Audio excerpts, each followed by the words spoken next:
Hey guys, this is Michael from TeensTech.com, and here I'm doing a quick review of the new Google Nexus 10, which is their newest addition to the Nexus line.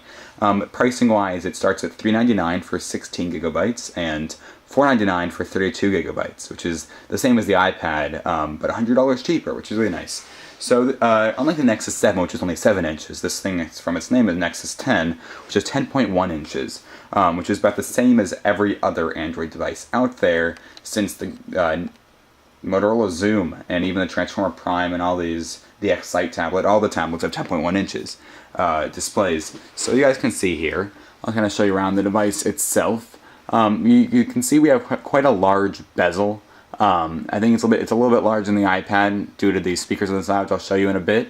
And it's much larger than the Nexus 7 right and left, especially the iPad Mini as well, because the iPad Mini has a 7mm bezel on the right and left side, so that's pretty amazing. But the bezel's helpful for holding it and reading something, which is really nice. Show you around the tablet.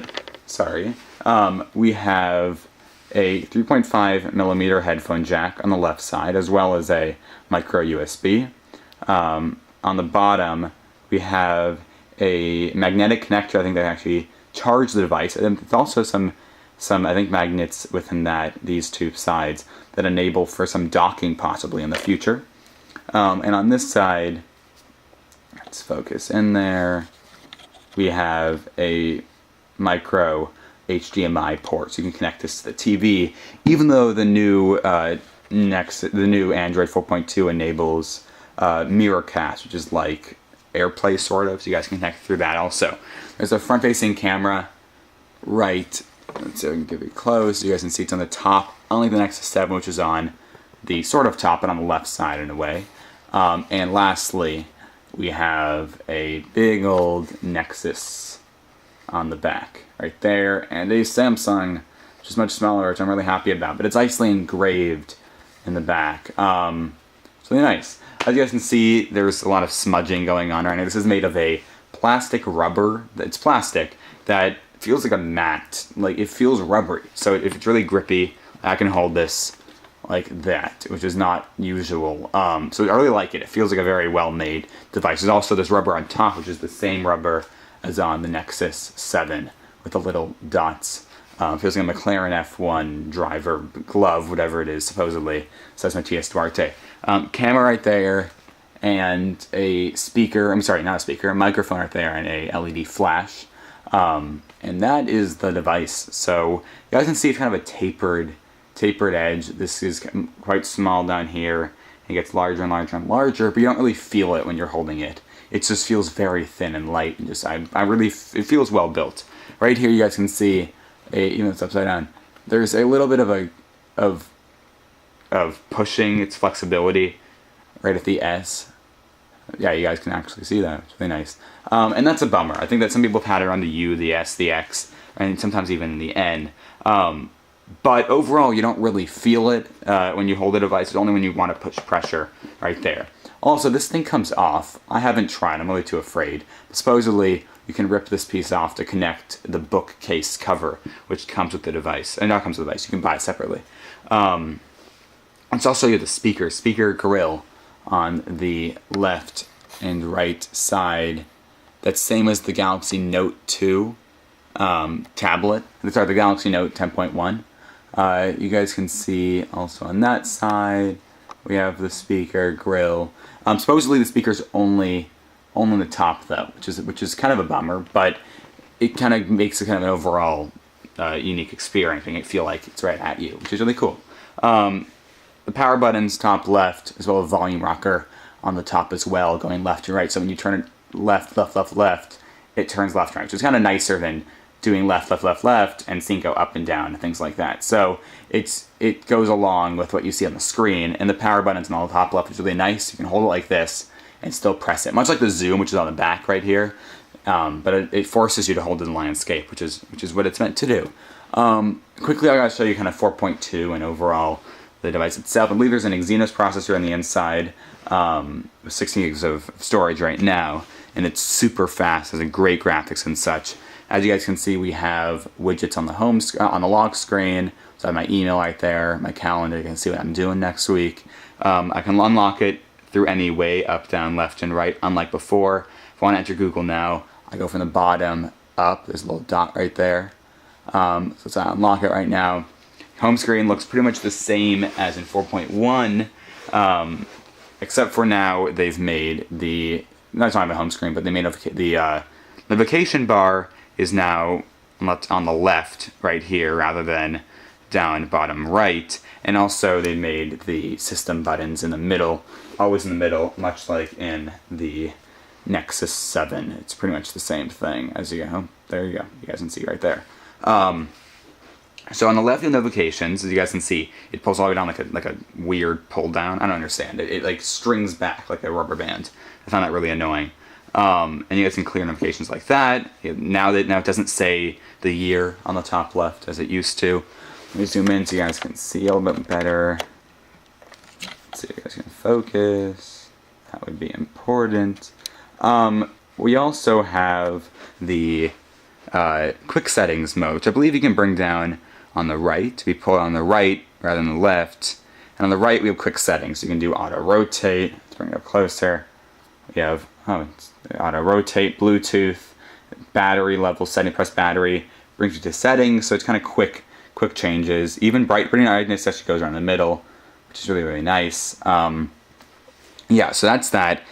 What's really cool about this tablet also is you get multiple user support. So I press me, a Google Plus thing comes up, but under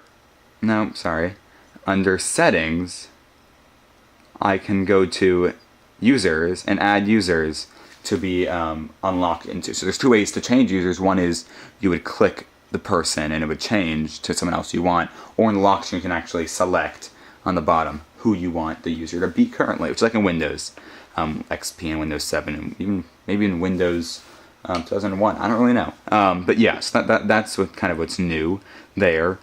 We also can kind of show you this Google Now. Hasn't changed much about the new features, but the overall look has stayed the same. You have the big cards. This is one of the first even Jelly Bean tablets, other than the Transformer, but a bunch of them have not received Jelly Bean yet. We unlock this, you guys can see nothing really much new. The new camera app is pretty cool. You guys want to see, everything's done through your one thumb, so you can change some settings right there, but you just can press one thumb and there's like this whole sphere, much like in the old browser in Android 3.0 even, 3.1, they had it so you can swipe from the left and have some settings. It's kind of cool. So here you can swipe and see some photos. Here is a new feature called Photosphere, so you can see it's like a full sphere of whatever your photo you're taking of. So rather than doing a panorama, you do a photosphere. And it creates a whole 360 thing like a street view car, which is really, really cool. That's kind of what's new with camera. We have, there's a new gallery. Looks a bit different now. Everything's squared rather than kind of being more floaty and holographic. You guys can see the screen resolution of this device. This thing is a crazy resolution, higher than the iPad, higher PPI than the iPad, and it's just beautiful. So higher than 1080p. You guys can see here, like just how high quality. You can't see a single pixel, and text-wise, it's pretty much the same thing. Yeah, it's unreadable. The pixels are not viewable. It's perfect for reading on. The movies look great on it. So that's a huge merit to this device. Now it does hurt performance a little bit, but I mean it's so fast to begin with, you can't really tell. That is the main features that come with this device. Now you also get a new swipe keyboard, so you guys can say like hello and things like that. Now, I mean this I'm saying. The reason I'm including this in the review is that this is one of the only tablets that have 4.2 on it. I think it's actually the only tablet that has 4.2 on it. So it counts when you buy this device. You'll be getting updates all the time. You'll be having 4.2. So there are actually features unique to this device right now. So I know it's more about the tablet itself, but this operating system update is only available for the Nexus 10 right now. So it's kind of important when you make the purchase. It's super cheap, $399. I mean, relatively super cheap. And I think it's a great tablet altogether. Speakers sound great. I'll kind of show you guys a demo of speakers.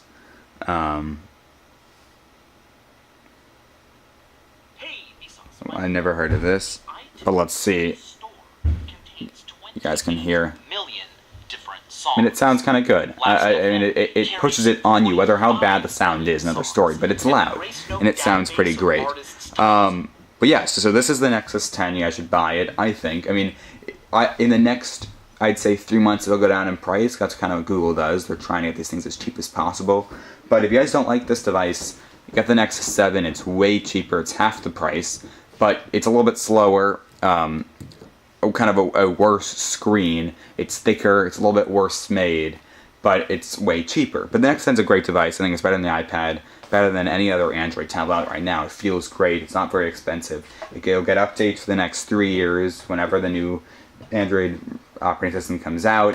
So totally, I recommend this thing. I give it a 4.5 out of 5 stars. So guys, don't forget to go to teenstech.com and also subscribe to Teen Tech Reviews on YouTube. And don't forget to visit us also. See ya.